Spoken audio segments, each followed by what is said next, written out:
দেখছেন AGT live 24/7। নরহক তন্ত্র AGT live 24/7। Shankar Bhattacharya একটা অজাতা শত্রু। কোনোদিন এই ত্রিপুরা বার অ্যাসোসিয়েশনের মেম্বারশিপ নেওয়ার পর থেকে 1990 সালে উনি প্রথম মেম্বারশিপ নেন। তারপর থেকে লিগ্যাল ফ্র্যাটার্নিটিতে অনেক মানুষের জন্য অনেক কাজ করেছেন। কারোর সাথে কোনো দিন ওনার একটা মন্দমালিন্য বা কোনো ছিল না। সদা হাস্য এবং ভালোবাসার নিয়েই উনি প্র্যাকটিস করেছেন এবং প্রত্যেকের সাথে সুসম্পর্ক ছিল। ভালো আইনজীবী হিসাবে পরিচিতি ওনার যথেষ্ট।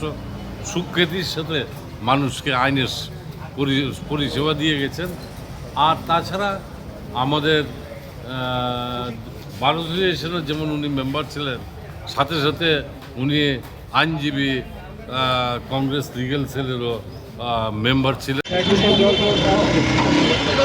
প্রদেশ কংগ্রেস পরিবার গভীর মর্মাহত। শঙ্কর ভট্টাচার্য আইনজীবী, ত্রিপুরা প্রদেশ লিগ্যাল অ্যান্ড হিউম্যান রাইটস ডিপার্টমেন্টে একজন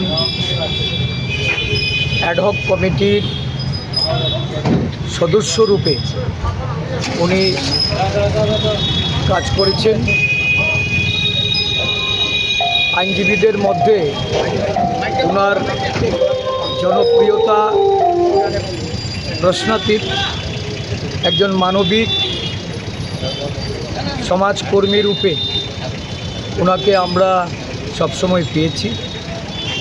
ওনার এই অকাল প্রয়াণে ত্রিপুরা প্রদেশ কংগ্রেস এবং ব্যক্তিগতভাবে আমি শোক প্রকাশ করছি। বার অ্যাসোসিয়েশনের একজন সদস্য শ্রী শঙ্কর ভট্টাচার্য, উনি 1990 থেকে এখানে প্র্যাকটিস করতেন। দীর্ঘদিন আমাদের সঙ্গে প্র্যাকটিস করেছেন। উনি গত 4 তারিখ সকালবেলা প্রয়াত হয়েছেন। উনি অত্যন্ত সজ্জন মানুষ ছিলেন এবং খুব মিষ্টভাষী এবং সবার সঙ্গে খুব সুন্দর ব্যবহার মেনটেন করতেন। তার জন্য শঙ্করদা সবার প্রিয় ছিলেন। ওনার আত্মার আমরা সদ্গতি জানাই এবং আমরা অত্যন্ত শোকাহত এই ব্যাপারে। ত্রিপুরা বার অ্যাসোসিয়েশন থেকে আমাদের শ্রদ্ধাঞ্জলি জানিয়েছি আজকে। ধন্যবাদ। Thank you.